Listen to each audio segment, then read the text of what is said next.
So for those involved in more advanced structuring in terms of wealth planning, tax planning, and so on, it's important to understand the network of European territories and dependencies.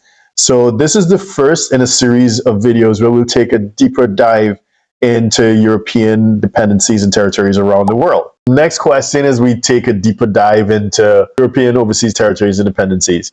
Can you talk about any other European anomalies that may be interesting from a wealth or a tax planning perspective?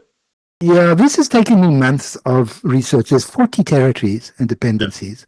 Okay, so I've had to go through every one to see what, and some are not the territories, they are exclaves. And I mean, you're talking, for instance, of Ireland, which is the territory of Finland, but it's Swedish speaking. And, you've got the Portuguese ones you mentioned, and Denmark has got Greenland, Faroe, Netherlands has got a whole bunch, as you mentioned, ABC. Well, it's Bonaire, Sint Eustatius, and Saba. And you've got the Spanish two cities in Africa, Setua and Melilla.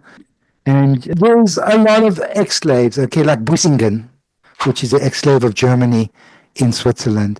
And there's Campione to Italy, which is an exclave of Italy in Switzerland. There's Livigno, which is a VAT-free area from a few hundred years ago when Napoleon was there. In Italy, there's no VAT and lower tax, etc. But there's not much opportunity to do tax planning.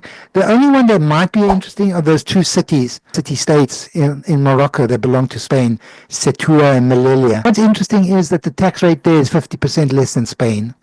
But they do say you have to generate the business from there, which means you'll need economic substance. And so the tax rate falls to 12%, whereas all these other territories I spoke about, it's no. So I don't see that as a competitor industry. So yeah, now the ones that are most complicated by far are the 14, funny enough, same number as UK, 14 territories of France. So France has got 9 what they call departments, part of France, and then they've got 5 civilities. So are the civilities part of CRS? And I've had some people working on this, because 2 of them are St. Bart's and I forget the name of the other one, but St. Bart's and there's another one. Yeah. So they signed up for CRS, but not the others. And the others are like that one near Canada, the St. Pierre and Mikolina.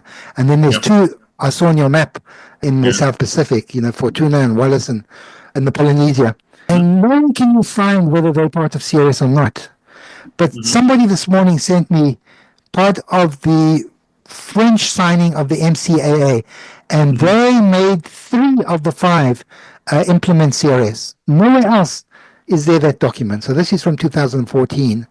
So once you've got those 3 civilities, they're called COMs, and the departments, then there's no tax planning whatsoever. You could use Fortuna, Wallis and Fortuna, because there's no tax, but then I'm going to have to research some more. How easy is it to establish a company there? Wow, yeah, and establish a company plus substance, right? I forgot to mention, for St. Helena, there's no economic substance. Okay. No, they haven't signed any DAC, European DAC, hasn't signed any OECD, hasn't signed BEPS. And so there's a lot of planning you can do, as I said, with BEPS too, is to get these big American companies to divert the money to there without economic substance. Okay, and then America won't allow any parent in the chain to withhold the tax. So it's ideal. Yeah. And I guess that's one of the advantages of the UK not being a part of Europe. So they're not subject to any of the directives. And they did the Brexit rules, but weren't comprehensive, okay? Right. It was piecemeal. And so you've got to pick out the pieces that suit you for tax planning. It's not this. The territories are, I could speak all day on the territories, and I do in my seminar, half day.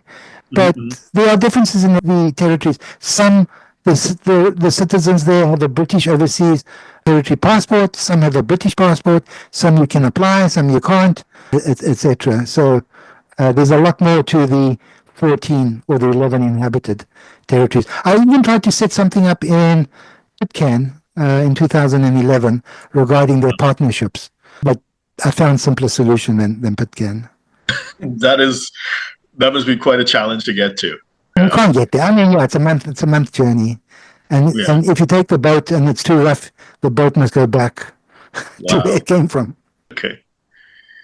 Thank you very much again for sharing your incredible insight. What's the best way for someone to find you or to reach out to you to get in contact? My website, co-ownershiptrust.com, and then you'll find 850 articles.